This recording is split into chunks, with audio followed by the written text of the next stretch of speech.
Welcome back to the Fantasy Formula. As always, I'm Adam from F1 Fantasy HQ, and I'm here with Rob from F1 Fantasy Hub.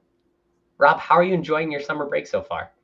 Hi, Adam. Thanks. It's going really well. I'm actually really enjoying disconnecting from Twitter and YouTube. My screen time has gone down exponentially, and I think it's really important in the fantasy sports I've played in the past, when you have these 2 to 4 week breaks in between, it just gives you an opportunity to not even think about your teams for a hot second. And I'm slowly easing back into the content game as we approach Sandport, and feeling like that break has really reinvigorated my interest in F1 fantasy after a couple of weeks away. For sure, me too. It was definitely good to take a few weeks away, and it's been a really quiet, silly season so far. I mean, there really hasn't been much Formula One news to hear about at all, even on this break. Yeah, you're so right. I mean, this time last year we had the Alonso Piastri drama, and it just feels like a cemetery right now. There's like dead quiet in terms of driver movements. I know there's obviously a few seats that need to be filled, but to be honest, I would have thought we might have heard at least something by now, right? Yeah, it'll be interesting to see. Surely one of these seats are going to be filled before we get back to racing, but just a matter of which shoe will drop first. Yeah, exactly. I still couldn't tell you who or what seat is likely to change up, but there's a lot of speculation that it could be a Haas, it could be an Alfa Romeo, it could be an AlphaTauri. We just have to wait and see. I'll be looking forward to it. So tonight, we're going to go over our tiers for the first half. Rob and I are going to break down every single driver on the grid, including Nick DeVries, and say where we think they stand as a fantasy asset right now. And so we'll talk a little bit about how each driver fared in the first half and where Rob and I agree and where we disagree looking forward. Yep, so this is obviously the tier list. I haven't actually done one of these before, Adam, so first time, good to break it in. As you mentioned, we'll be between the two of us debating and rating where we think all these drivers should sit based on their fantasy performances to date, and where we expect them to be moving into the next kind of 4 to 6 weeks as a fantasy asset too. I think we've seen a lot in the last kind of 10, 12, 13 races, however many it's been so far. But I think the last few weeks has certainly kind of made us change our thinking a little bit on which drivers belong in our teams. And I'm really looking forward to debating this with you. All right, let's get started with our first driver, and that looks like Sir Lewis. Yeah, it does. I think we may agree on some, we may disagree on others. From the first 13 races or so, I've been quite impressed with Lewis as a fantasy asset. I think the obvious or glaring thing to me for Lewis is that he's just too expensive. And with how well Max and Checo have driven as fantasy drivers anyway, and the points they've contributed on the board, it's been hard for us to really fit Lewis into our teams just because of his high price. I totally agree. And you can see just in the ownership rates, Lewis is owned in fewer than 20% of teams, which is less than Hulkenberg and Lance Stroll. So it goes to show you that when fantasy players are up against Hamilton versus similarly priced drivers like Verstappen, you just have to roll with the points. Yeah, exactly right. Exactly right. I am of the view that as a fantasy asset now and into the future, he's probably a B on my tier list, only because of the reasons you've mentioned around low ownership and the Red Bull dominance. I think it's obviously naive to disregard, his actual output. He's only had 3 races this season below 20 points. So I don't think he's by any means a blowover. But to be honest, for me, because of the options we have, in someone like Perez, who's much cheaper, and Max, who's, winning just about every race, it's hard for me to grade him higher than a B. What are your thoughts? It hurts my heart as a Mercedes fan to say it, but I went with a B as well. He's third in fantasy points, but the PPM, it just can't quite justify anything higher than a B for me moving forward. All right, well, good start. We're aligned on the first We agree. one. Yeah, the next is Valtteri Bottas, obviously Lewis's ex-teammate.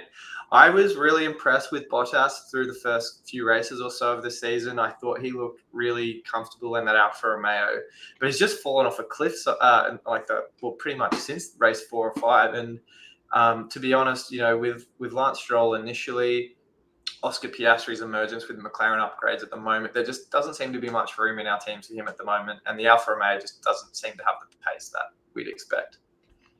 No, it really doesn't. And with Bottas, he really peaked in Bahrain. He had 13 points and a P8 finish, and it's been downhill ever since. He's had 6 races in a row, fewer than 10 points, and he's 17th overall in both points and PPM. He's just not startable for me week in and week out anymore. And so for that, I gave him a D. Yeah, I'm in the same camp there. I definitely think Bottas was going to be featuring in the template, the meta for fantasy after what we saw in Bahrain. He was actually meant to be in my team had I not gone with Lance Stroll at the last minute, and I had high hopes from this season, but not to be. And again, probably one of the worst fantasy assets you can roll with at the moment, and heading into the future. So I think for me, Bottas is also a D there. That's fair.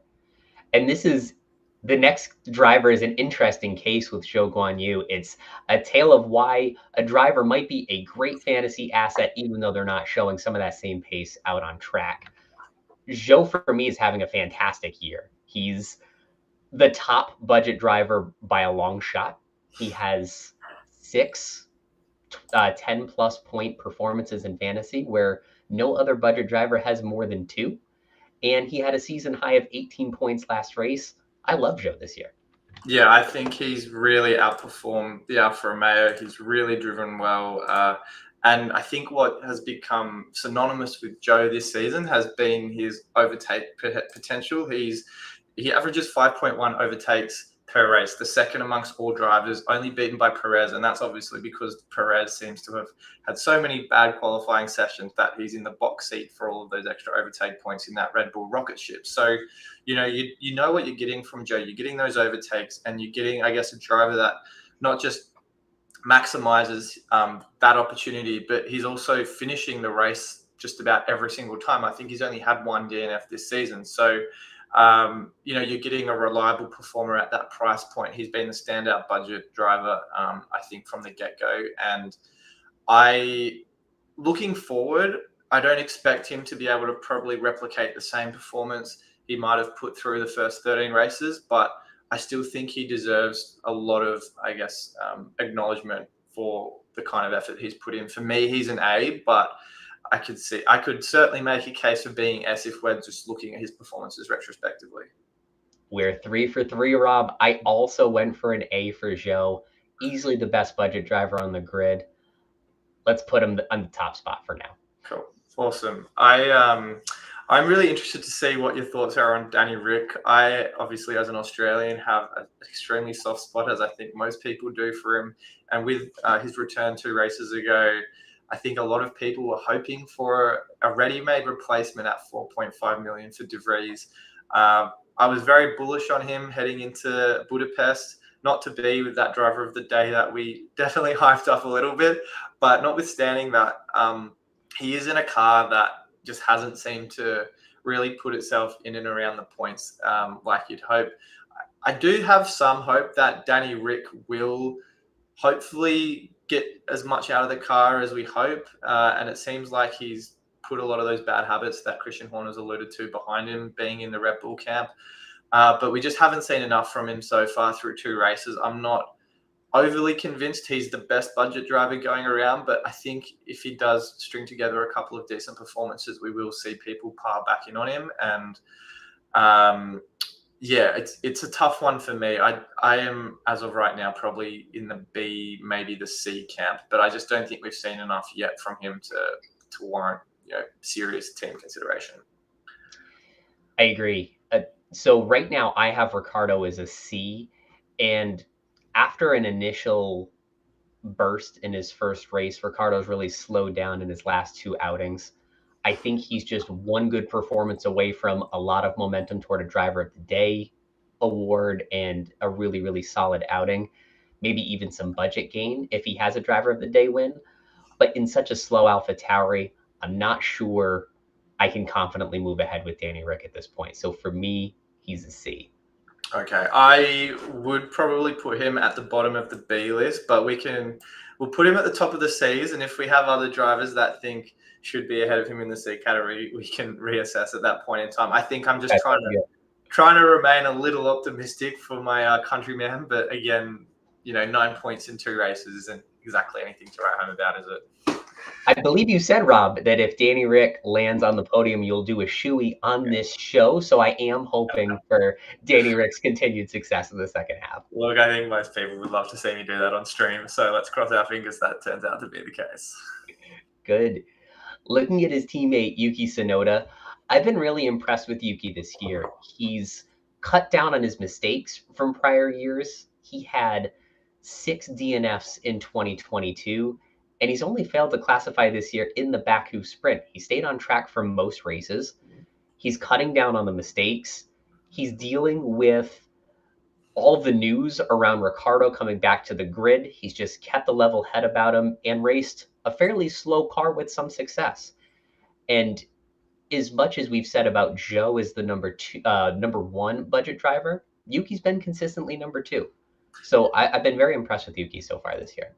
Yeah, I'm very much in a similar camp there. Yuki seems to have managed to erase a lot of the errors, the mistakes that seem to have crept into his drive in the last couple of seasons. His hot-headedness isn't probably quite as bad as it used to be. I think there's still an element of hot-headedness, as I said, that can sometimes get the better of him, as we've heard on the radio and such. But again, to your point, he's really matured this season. I think being the leader up until De Vries's departure, Yuki's tried to take that shoulder the burden of being the number one driver at AlphaTauri. I think with Ricardo, he'll certainly feel a little bit more pressure. But as far as his fantasy production's been concerned, I've been very impressed by him. He's only had, as you mentioned, that one non-classified, only 2 scores less than 0 this season, and he is tied third for the most overtakes at 4.8 per race. So I think, really rivaling Joe in the overtakes department. It's just a shame that the AlphaTauri is so poor that you just can't really seem to get more out of it than what we've seen so far. For me, I still think he is a very viable budget driver. I think he's 5.1, so I'd put him above Ricardo, probably in the B tier. I agree. I think Yuki is firmly a B. Having Joe as the number 1 and Yuki as the number 2, but on any given weekend, Yuki could be the number 1 budget driver on the grid. We go next to his old teammate, Pierre Gasly, now at Alpine. I feel like a bit of a mixed opinion on Pierre throughout the season. He's had his moments for sure, and then he's also just been a non-factor through some races too. I even had him in my team at Miami to replace Stroll after Lance had a couple of disappointing races. So, he's certainly been on the radar at various points in the season, but just hasn't seemed to have delivered, at least lately, that kind of consistency we got between races 4 and 8. He had points of 17, 10, 10, and 14 between Azerbaijan and Spain. So, if you want that kind of consistency, or when you're getting that kind of consistency from that mid-price driver, I think that's excellent output. Just hasn't quite replicated that in the last 3 or 4 races or so. So I'm not really sure. Looking forward, the Alpine now seems like the 6th fastest car on the grid. So I'm not super high on Pierre, to be honest. And I think for me, we'll get to Ocon in a second. I think that's likely to affect my perception of Alpine as a fantasy asset to own into the back half of the year. I'm struggling too with what to think about both of them. Certainly, the DNFs in the second half of these last few races have been mostly accidental or something wrong with the car. So I'm trying not to hold him against Pierre too much. But he had 5 top 10 finishes in his first 7 races, and he's really struggled to get a groove going in the last few. And there's so much disruption going on with the senior brass at Alpine. I'm just wondering if they're struggling to figure out who they are as a team, who's running the ship, and will they have everything in place just for the basics, proper race strategy, making sure execution of pit stops are flawless. I'm not quite sure what to make of Gasly for the second half. And what's interesting is that he's still the 5th most owned asset in the game at 28%. but I don't think he's quite driven consistently enough to deserve that. No, I kind of agree there too. I think, when he's putting it together, for me, he's a standout B option, but you also look at the inconsistencies as well, and he's teetering on C, even D territory for me. So for me, I'd probably group him below Ricardo, in the C tier. Same. I would put him firmly as a C. A driver that, if he strings together a few strong races, he could be right in that B category, but he's so inconsistent that one or two races the wrong way, he could find himself in the D category. Yeah. And Next, I think, say again. I was just gonna to move on to Esteban Ocon because I think he's in a very similar position. He had an electric race in Monaco, finished P3, won driver of the day, and his season high was 32 points in that race. But he also is the only driver with 3 DNFs, and he is 19th in PPM, and he's also 18th in ownership. So he's not very well liked, and he's not a really good value for the price that he's at. No, it's a hard one for Ocon. I think Gasly has a little bit more appeal to him, obviously because he's highly owned for part of that reason. He is essentially an easier swap to someone like a Piastri or a Stroll or even a Bottas, because he's more affordable than Ocon. At Ocon, I think he's 10.9 if I'm not mistaken, 10.7, and it's just an awkward price point when you've got someone like Alonso who's only 1.2 million more. And then you've got Gasly, or as I said before, Piastri, who are cheaper in better cars, seem to just get a little bit more out of it fantasy-wise. So for me, with those DNFs, I've definitely got him below Gasly. I'd potentially put him in the D, to be honest, not because he's a bad driver. We know what he's capable of, and we just saw recently in Belgium another great performance, probably his second best driver of the year after Monaco. So for me, he's probably D category, maybe C on his day. I could be swayed either way, to be honest. Allow me to persuade you to put him in the D category. Okay. He's completely unrunnable for me right now for the price, probability of DNFs, lack of identity and leadership at Alpine. Count me out. I will put him ahead of Bottas just because of the highlights or the highs we've seen from him outweigh to me the lows, even though the lows have been more than we'd probably like. But notwithstanding that, I think he's a D for me. And we segue into another ex-teammate of Ocon's in Fernando Alonso. I'll get right off the bat and say it. He has been by far the best fantasy asset, in my opinion, this season. You Max aside, obviously, because he's a man out on his own, doing his own thing. But Alonso, from the outset, looked like the real deal. Best value for money pick. Back-to-back podiums, or multiple podiums for that matter, throughout the season. Only the last few races, he's obviously gone backwards a little bit, and I think that's just because the other teams around them have caught up. But he is bang for your buck, the best value for money asset to own in the game, I think. And he's still owned by 77% of players, which is absurd in a fantasy game. So I think, for me, he is everything and more you want from an asset. I just hope that Aston Martin are able to stay with the chasing pack, because we've seen obviously the recent emergence of McLaren. Red Bull are in their own class right now, and then Mercedes and Ferrari are no doubt trying to narrow that gap to Red Bull in the second half of the year. So I am concerned for Alonso heading into the back half of the year because of what we've seen the last few races. But in a vacuum, from what we've seen from him so far through the season, it's hard for me to not put him as an S tier asset, even if we are trying to look forward to what we expect from him. For me, Alonso's a clear S, having a fantastic season. Really, we knew in Bahrain that he was priced a bit too low for the way the AMR 23 is looking this year. I think Alonso was initially priced somewhere between Alonso in an Alpine and Vettel in the Aston Martin last year, which was a bit lower than really the performance we've been seeing so far. So he's clearly been the runaway PPM driver this year, the best value that most teams are taking advantage of. I'd emphasize that point you made earlier, Rob, about being careful in the second half. He scored 21 plus points in 8 of his first 9 races, but he scored 21 points combined in the last 3 races. So we need to make sure Aston Martin hasn't tailed off, especially with the surge of McLaren. Moving on to his teammate Lance Stroll.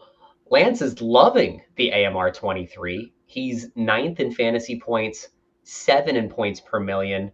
Pretty good value in that driver number 4 tier and having himself a decent season.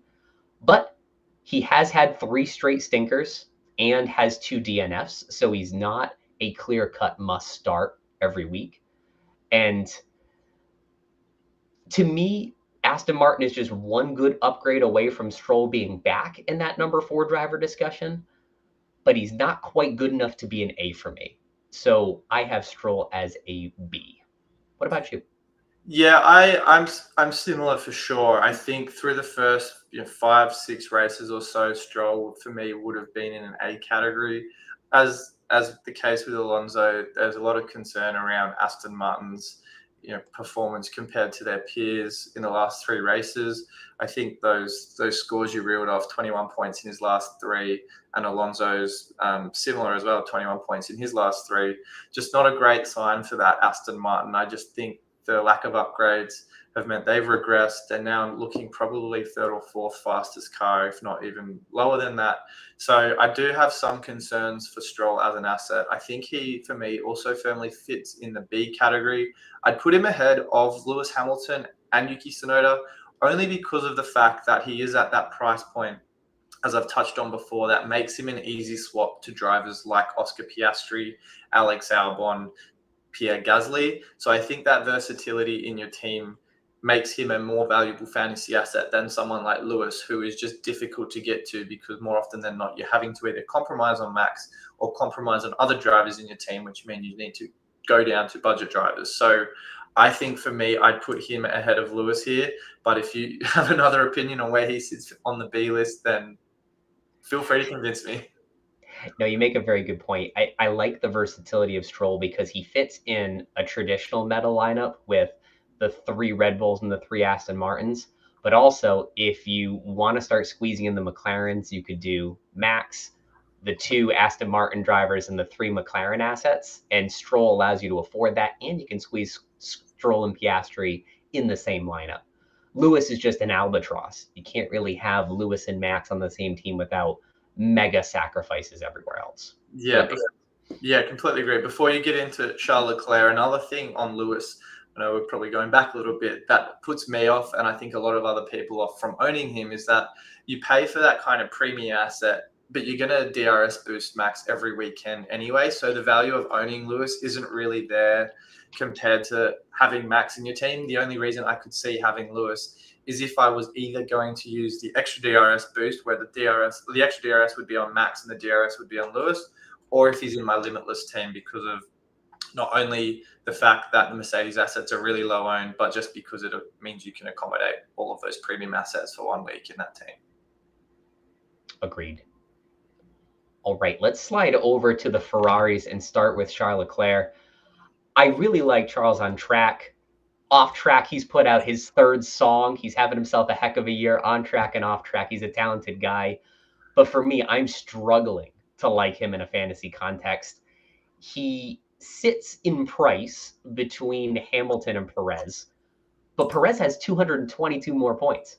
Hamilton has 134 more points. Russell, 2 ticks below him in price, is up 51.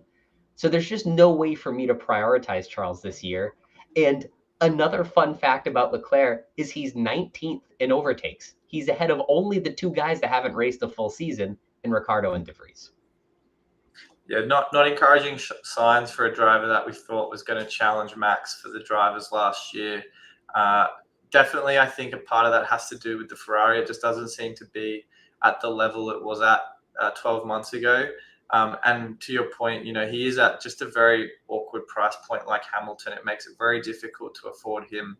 Just haven't seen that consistency, that output that we saw from him a year ago. And there's been nothing really that's, he's had, podium here and there type thing this year. But, outside of his 131-point performance in Austria, there hasn't really been anything above, he had, 29 points in Azerbaijan, but that was a sprint race. I think, the only 2 weekends he's had decent scores have been on sprint race weekends, and 2 DNFs as well, just not really doing it for me to warrant consideration in my team, given, when we've got drivers like Perez, as you say, that's just churning out plenty more points in a car that's much more competitive. So for me, he's firmly in the C category. I think value for money wise, I'd put him above Gasly but below Ricciardo. C for me as well. Definitely, he's had more high points this year than Gasly, but also some very low lows. The Ferrari team has so much talent; it's really discouraging to see how little they've made of it so far this year. Yeah, I think that's very much the case with Sainz too. Like another driver 12 months ago that was firmly in our fantasy teams, partly because of the car and the consistency, at least from a fantasy perspective, that we were accustomed to with both of those guys. Just hasn't done it for me this year. I haven't come close to owning him in my team. Again, much like Ocon, at a very awkward price point, 17 million odd is just not really practical when you've got someone 3 million more in Perez. That's, as you said, just dominating the fantasy production landscape, Max Verstappen aside. And then much like his teammate, just riddled with inconsistencies, that DNF in Spa, a handful of single-digit output weekends. So for me, I don't really have much more to say on Carlos. He's in the C's for me too. A quick stat on Sainz is he had 8 podiums in 2022, and he has 0 this year. A lot of 4th place finishes. He's consistently putting up fantasy points, but again, at that price, he's just not runnable. I'd put him right on the side of Leclerc in the C's. I think we've been pretty well aligned so far for the most part. We didn't even talk about this. I'm glad we're of the same mind. We might start drifting a bit when we get to the second half of our grid here. Let's start with Nico Hülkenberg. I know you started him last time out at Spa. Hülkenberg, we want to like him. He's had 6 appearances in Q3 this year, qualified P2 in Canada. He's driving the heck out of that Haas. But once the race comes, really it all goes downhill from there. The Haas is known to eat up tires. You lose that race pace. And when you look at all the positions gained and lost this year, Hülkenberg is dead last with a net of minus 25, which puts him 18th in points. Do you like him any more than you did heading into this year? No, look, I think you hit the nail on the head there. The tail of the tape for him has been his positions lost, negative 2.1 per race. You just can't really afford to have a driver who's losing points and positions in your team. I obviously got very lucky. I got burned with him earlier in the season, I think at Monaco when I had him then. I was very, very reluctant to have him in my team, but I wanted Albon, and he was the only budget driver I could afford to make that Albon move with Lando and the McLaren constructor. So, look, I got very lucky. I don't think I want him in my team beyond Spa again. And the qualifying, he looks great in qualifying. Everyone knows that. That single lap pace is sensational. He's just outside the top 10 for qualifying points for all fantasy drivers. But as soon as you get to the race and the aggregate score across the weekend, he pretty much falls off a cliff. So for me, fantasy-wise, I don't think that's going to really change too much in the second half of the year. And he's firmly in the C category. I only put him above the Ds because of the fact that he's just so cheap to own. That's fine. I'm good putting him in the C's as well. I think his output in Spa almost single-handedly kept him out of the D range, plus the really great qualifying results as well. Hopefully he turns it around soon. Where would you like to put him in the C's? Ahead of the Ferraris? I'd put him behind Ricciardo personally, but you could really drop him anywhere. I think if you put him, somewhere after Ricciardo and before Sainz, anywhere in there is fine. All right, moving on now to Kevin Magnussen, who's been probably the most anonymous driver in fantasy and on the grid. I almost never see him unless he's in a tangle with Nick DeVries. He has 2 P10 finishes on the year, so he's got a few points, but he just hasn't been reliable. He's in that price point where he should be a driver number 4 in the mix with Piastri and Stroll, but he just isn't putting up the same points. No, it's been a pretty quiet season on all accounts for K-Mag. Looked solid out of the gates, 8, 9, and 16 in 3 of his first 4 races. But since then, it hasn't really strung together any performances fantasy-wise that have made it worthwhile having him in our teams. Hulkenberg, I know, a few million less, even though he's, been putting in performances that are pretty much close to zero. I'd still prefer to own him over K-Mag. It's just not a pretty sight for the Haas driver at the moment. And even though he did see a price rise most recently in Spa, it's just, as you say, at that price point at 7.3, you're better off going with someone like Albon, who's 0.6 more, or going for Joe or Sonoda with those overtakes who are 2 million less. So at 11% owned, I can see why not many people have him in their teams. And for that reason, he's a D for me. It's a D for me too. Not even a consideration week to week. I'd argue putting him below Bottas, just for the reasons we've mentioned. I think Bottas slightly edges it for me. We've seen a few more consistent performances from him. But again, if you feel strongly putting him further up, feel free to convince me. No, that's fine. Bottas has more points too. We've got Lando Norris next, and I know we've debated this one a little bit. Both of the McLaren drivers, for that matter, recently. I think the last few races, as we've harped on about for quite some time, the emergence of them with their upgrades has firmly put them on our radar in many people's teams. I don't think they're going anywhere anytime soon.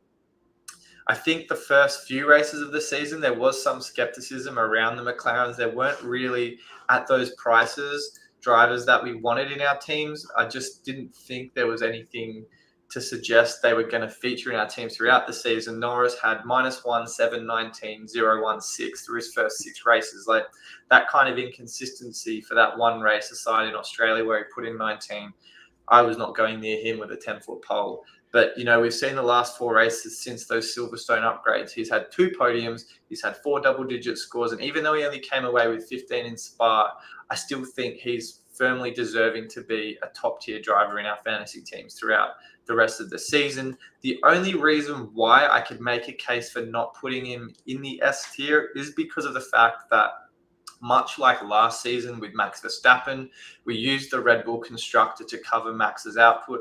I think a lot of people could potentially use that same approach this season and get in the McLaren constructor, not get in Norris and potentially go with Piastri. I'm not suggesting that's the only approach to getting in McLaren assets, but it's certainly one way of negating that but slightly dearer price tag that Norris has attributed to him as opposed to Oscar.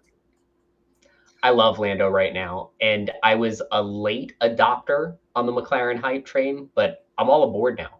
He has 111 points since Austria, which is the 3rd most after Max and Checo. He's gained 3.2 million in value this season, which is the 2nd most, only to Fernando Alonso, who we said earlier was grossly undervalued to start the year. And I really think that McLaren can keep this up looking ahead to the second half. And in next week's fantasy preview, I'm going to show some data that shows why I think McLaren overinvested in a high downforce rain specific setup that set Lando up for a tough day, and they should be an easy bounce back target in Zandvoort. And what's interesting is he's only on a quarter of the teams right now. So if Lando is the real deal and folks start adopting him now, you'll still get a pretty decent value the rest of the season. I'm good to give him an A as well. I would agree. I would personally have him towards the bottom of the A tier only because of the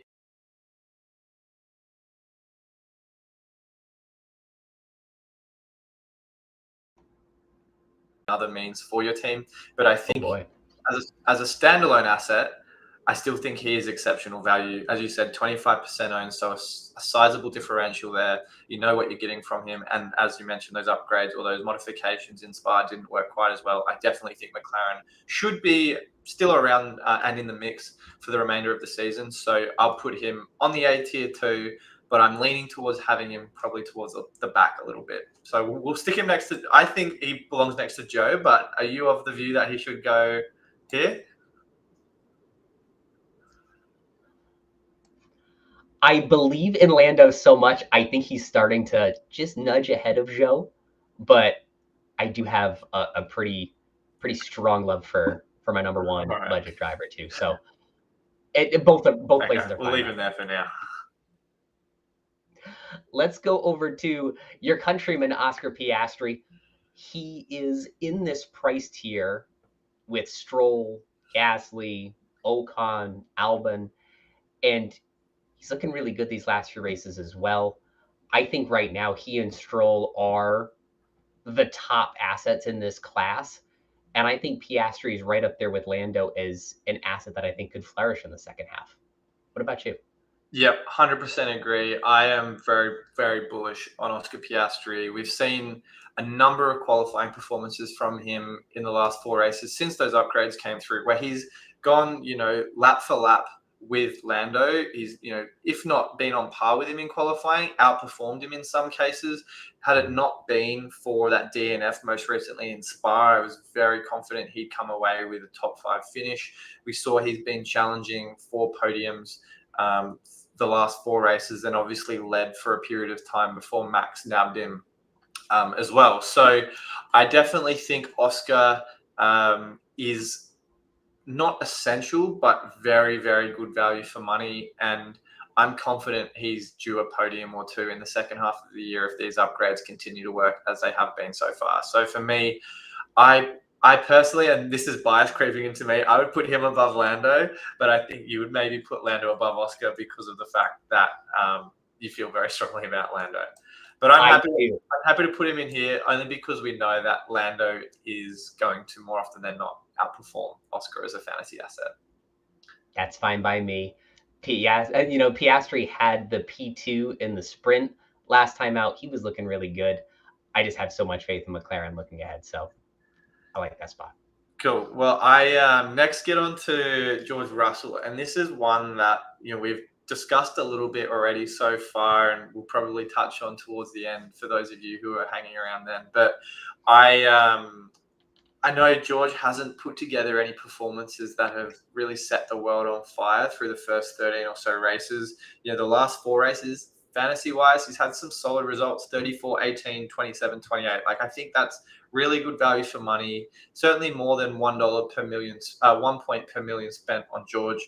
The thing is, though, Perez at that same price, just about, or albeit maybe a million more now, has been the more dominant asset through the first 13 races. So I'm very reluctant right now to say he's a better asset than Perez, but I will, for those of you watching and subscribe to me on YouTube, I have him on my watch list for the upcoming kind of 4 to 6 races because of the fact that not only is an alternative to Perez if you do want to go a little bit differential, but also because Red Bull have stopped their upgrades to their car, any major upgrades to their car for the rest of the season. I fully expect Mercedes will be the first team to close that gap to Red Bull. We've seen George's performance in Interlagos last year.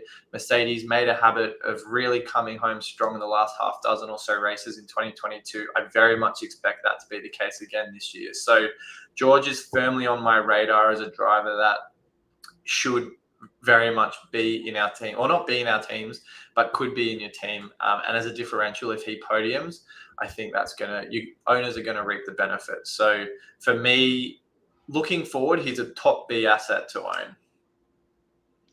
And I think you hit the nail on the head with how much George heats up in the second half of the season. Last year, he had his maiden win in Brazil. That was 60 fantasy points for him in that one race. I think if you save your limitless chip for Brazil, loading up on Red Bull and Mercedes will yield a ton of points for people that held onto the chip that long. I'm good putting Russell in the B category. How high up do we put him? I think value for money wise, I'd put him ahead of Lewis.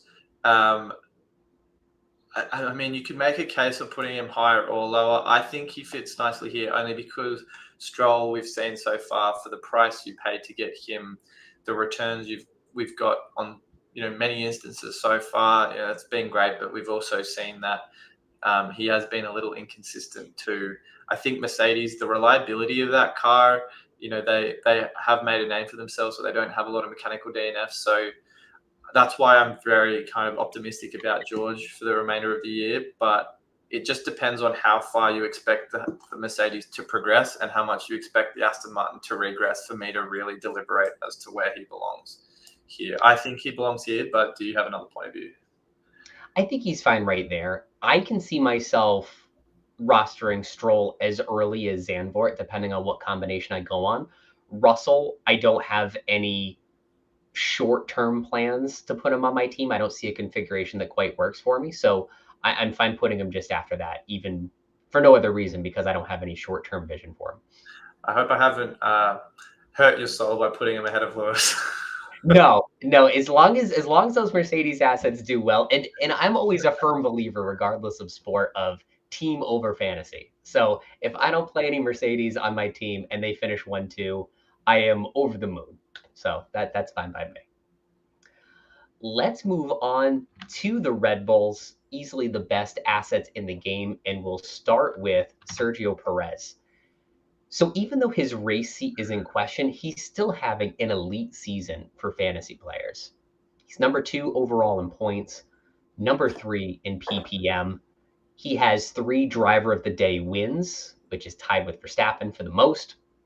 And even though his qualifying form hasn't been great, especially by Red Bull standards, he's number 1 in both positions gained and overtakes, like Rob mentioned earlier. His season high was 61 points in Azerbaijan, which was interestingly also his last race win. So for me, Perez, I still have faith in him. I'm putting him in the S tier. Yeah, I can't disagree with any of those points you've made. Qualifying performances recently have obviously meant he's in the box seat for overtakes, and yeah, as you touched on, had it not been for those poorer qualifying performances, probably wouldn't have the same number of overtakes and positioned himself for some driver of the day awards. But to be honest, I can't see all three of the Red Bull assets leaving my team anytime soon, just because of how strong the car is, and fantasy wise, I probably sound like a broken record saying this now, but if he qualifies well, he gets those points for podiums. If he qualifies poorly, he gets the points for overtakes and positions gained and potentially driver of the day too. So you can't really fault someone like Checo. I think he's probably turned a corner with those poorer qualifying performances. Even though he did have that 7-pointer in Belgium, I think that's very much like a one-off, and I think he'll be bouncing back as we close out the year. So S for me, probably below Alonso, just because of some of the recent form fluctuations we've seen from him. But I think you could certainly make the case to put him over Alonso just because of the Aston Martin regression recently. No, I'm fine with leaving him there. And it's also a testament to just how far both the Aston Martin and Fernando Alonso have come this season. Let's keep him at the top, if not for at least until the next driver comes up.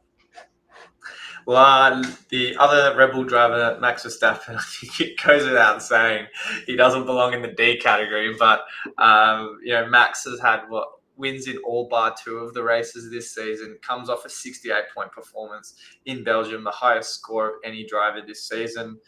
For those of you who were extra DRS boosting, they obviously scored handsomely there, and he's had as dominant a season as anyone in recent memory, not just fantasy wise, but as an F1 driver. So I can't really, I don't think I need to say anything more really to put him at the top of the S pile. Verstappen has a chance to break Schumacher's record for the most races left on the calendar at the time that you've locked up the world championship, and he just might do it. He has the most driver of the day wins, tied with Checo for 3. He has 6 fastest lap wins, 3 60-point performances. He's 172 points clear of Checo in fantasy for P2, which is bigger than his lead over Checo in the Drivers' Championship, too. He is the number one S driver for me. Unanimous verdict, no matter which way we try and string it, for Max Verstappen. All right, let's slide over to Williams and start with Alex Albon. He's definitely coming of form lately. He had the driver of the day win in Canada and a miraculous 16 overtakes at Spa. Definitely some high scoring weeks for Alex, but he also has some issues with consistency. He's also currently 16th in PPM because his value really suffered in the first half of the year. He strung together a couple of DNFs, a lot of lost positions. And so even though his price has bumped up 2.5 million since Canada, his value is pretty depressed compared to some of the other drivers in his tier. Yeah, I certainly agree to those points. He's probably, his value, in my opinion, is a little overinflated. I know he's seen a number of rises recently because of his good form, 19, 8, 8, 11, and 22 in his last 5 races. Certainly nothing to ignore, but I think the Williams, as we know, has exceptional straight line speed. I was very lucky to own him in Belgium. Had it not been for the wet weather, it could have been an even better outing. And I think a lot of that was on the back of those 16 overtakes, an exceptional performance, no matter which way you try to spin it. So Albon's obviously got the kind of car now that's probably around 7th on the grid in terms of performance. I think heading into Zandvoort and Monza, both circuits that have, extensive straight line sections, I think the Williams will do quite well. He is in my team, and I expect he may well stay for the next couple for the reasons I've just mentioned. But I do think someone like Oscar Piastri, a million more, Lance Stroll, a tad more, I think are also good options. And I think in slightly better cars makes them long-term better holds for me. I would still put him probably towards the bottom of the Bs, only because of that kind of lack of reliability we saw in the first part of the season. But if he's able to string together a bit more consistency that we've started to see recently, I think he could certainly challenge for probably higher end of the B scale for me. Ooh, this is our first disagree in a while. I think it's him driving in the Williams that makes me nervous because they're usually due for a streak of car failures around this time of the year. And I believe he is close to the limit on a few engine parts. So we might have some engine penalties. So for me, I put Alex at the top of the C's. But since Okay. you gave me the last disagree, so we can put him right after Joe at the bottom of the B's if you want. Yuki, you mean? Yes. Yeah. I would say, I think he is, in terms of value for money, I think he's not quite there with Yuki, but I think the guys we're seeing below in the C's are all, drivers that we just don't seem to see the same kind of consistent output at those respective price points. So B, bottom of the B, top of the C works for me. That segues nicely into the last Williams driver and last remaining driver on the grid. No disrespect, the one at the very end, but Logan Sargent was starting out the season as the lowest priced driver. Hasn't really done much so far. He's had his moments throughout the season, but no points. And I only owned him for one race earlier in the season. I think I came away with 5 points in Australia, but a couple of DNFs and only 2 double-digit performances. So for me, a real non-factor fantasy-wise, and I haven't seen enough, particularly when you've got more competitive options at the same price point, to deserve any serious place in my fantasy team. The only statistic you need to know is a Sargent averages less than 1 point per race and is dead last in PPM despite being the cheapest driver.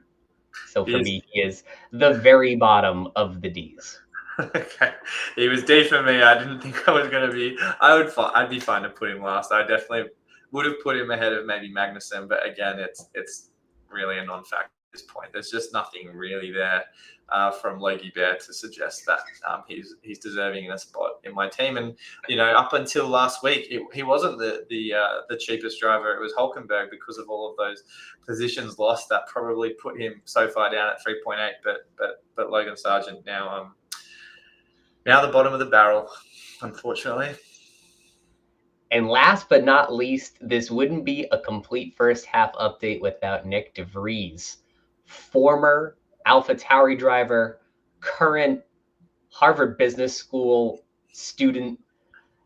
He had a really tough first half. I don't think any of us really found him rosterable in any given week. He was getting outperformed by Yuki pretty handedly week in and week out. I think maybe we have a competitor for the very last D position. What do you think?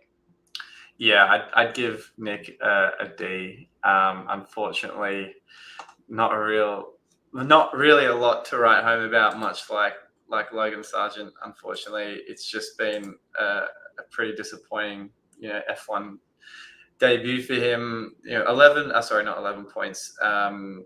Look, just not a great 8 points, 7 points to start off the season, but he had minus 15, zeros, just a lot of single digit scores. And when people like Joe and Sonoda are churning out high single digit, double digit scores, it's there's just, much like Logan Sargent, no real spot for him in my team. I did, like Logan, have him for one race earlier in the year, but I was quick to move on not long after that. So for me, I'd put him, only because he's no longer on the grid, unfortunately, at the very back of the D list. But yeah, he has no prospects for the second half.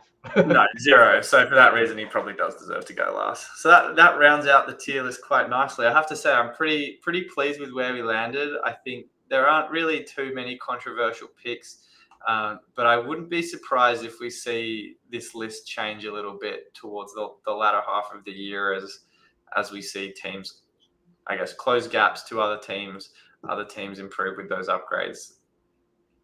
That's a great segue into the next thing we wanted to talk about. And that's one driver that will move up on this list and one driver that could move down as the season moves on.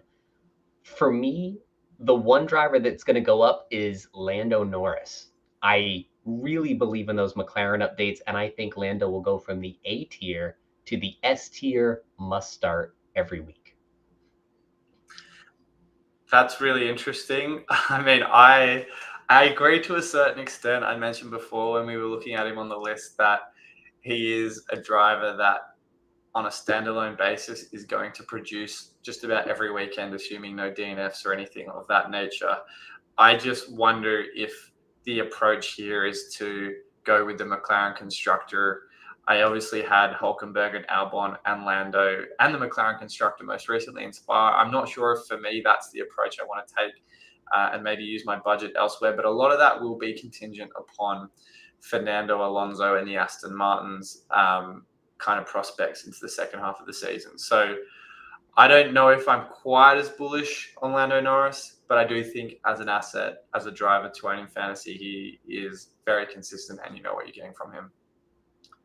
I think for me, the driver I'm most optimistic, maybe a little too optimistic for a driver I don't particularly like all that much, is George Russell. I mentioned before that at that price point to Perez provides players with a little bit more optionality. I'm not suggesting he is going to produce the same amount of points every week that Perez does, assuming no DNFs. But I think to the points we mentioned before, Mercedes, I definitely expect to close the gap for the last 10 or so races. We've seen what they did last year, bunch of podiums. George got his maiden win in Interlagos. The limitless chip comes into play, certainly around Qatar, Circuit of the Americas, Interlagos. So I think he deserves to be on our radar, certainly as a driver that has the potential to score big when given the opportunity. So he, for me, is one to watch for the last 10 races of the season. Hey, sign me up for a Mercedes car doing well in the second half. I'm all for it. And if you look at George's summer break pictures, he's living his best life. Yeah, the bloke loves to get the shirt off in the summer, doesn't he? Loves it. So moving on to one down, I'm going to pick on Danny Rick a little bit because he's at the top of the C tier right now. He's in a slow car that may have some issues in the second half. I think he's inheriting some engine part woes from DeVries. And also, this is a guy that hasn't been on the grid in some time. And when he had some struggles in the McLaren last year. So I think Danny Rick could go up, but I think it's more likely that he could slide down a bit in the second half. I mean, how far down can you go? The poor guy's only priced at $4.5 million. He's entering Nico Hulkenberg $3.8 million territory if his price goes any lower. So fair enough. I mean, I know we were both quite, optimistic on Danny Rick when he rejoined the fray in Budapest. I still think he's got that driver of the day potential at some point if he ends up in the points. Whether that actually will happen, given now that the top 5 teams is pretty much a lock for points most weekends, it will be hard, but I definitely think he's got a little bit more left to give. Whether or not he's the best budget option is still out for debate, but I think he's got something, I think, to prove to us this season. As far as my flop for the remainder of the season, fantasy-wise, I have got probably eyes on Fernando Alonso. And I know that comes as probably a little bit of a surprise to a lot of people. He is 77% the most popular asset in the game and has put forward so many fantasy performances that would make it very surprising for someone to come out and say this. But the Aston Martin has fallen back in the field so much. There hasn't really been anything in the way of major upgrades that suggests they will be competing with the McLarens, with the Mercedes, with Red Bull and Ferrari. Even though, Fernando on his own is a great driver, I do worry the last 3 races that we may see more of these performances for the remainder of the year. They're no longer featuring in the template for the most engaged players, most engaged strategists in the game. So I do think that by season's end, Fernando could be teetering on an A or maybe a top of the B tier list. But again, we just have to wait and see, because if he does get some upgrades and can drive to his full potential that we know he's fully capable of, he could well stay in the S category. I think just bang for your buck wise, still a great value asset to own, but I do have some skepticism around him in the races ahead. That makes sense to me. And if I'm buying Lando, that means I have to be selling somebody, and Alonso fits the bill based on his price tag right now. The question will be, can Papa Stroll keep that car at pace with the McLarens? I'm not sure if he'll be able to. So I think it's a small slide, even if Fernando goes from the S tier and an instant start every week to an A tier of situational start, maybe even in some flavors of the meta. That's a fall, but not a huge fall. True. Well, that wraps up our tier list quite nicely, I have to say. That was a really interesting mid-season soiree, something very different to the kind of content you and I put out usually. So I really enjoyed that. I think we nailed it on the head, but I know I can't see who's watching at the moment, but if anyone has any opinions to the contrary, let us know in the comments or in the chat, because I think we very much welcome any critiques to what we've been able to collate this evening. Absolutely. And Rob and I have been bantering more than ever in our FanAmp community. Join us at the Fantasy Formula. More people are joining us each and every week, and we've had some really good discussions, getting to know all of you, arguing some of our tier lists, our top 5 favorite things we like and don't like about this season, and lineup discussions for next year as well. So we have a lot to look forward to in the second half of this year. Rob released a really great video over the weekend with some of the things he's doing to change up his content. I'm releasing all new content starting next week as well. And on our show, we'll be launching pre-qualifying lineup lock specials. We'll be live taking all of your lineup questions, having some giveaways. Rob, we're in for a big second half. Yeah, can't wait. It's going to be an exciting 10 races to go. Probably a lot to look forward to in terms of FanAmp. As you say, the community is growing so much, and I mean it's just coming along in leaps and bounds. So hopefully, for those of you watching, we see you over there. And yeah, looking forward to the next one. We've got a bit in the works between now and Zandvoort, so looking forward to that. Take care, everybody. We'll see you next week with our Zandvoort preview. See you guys.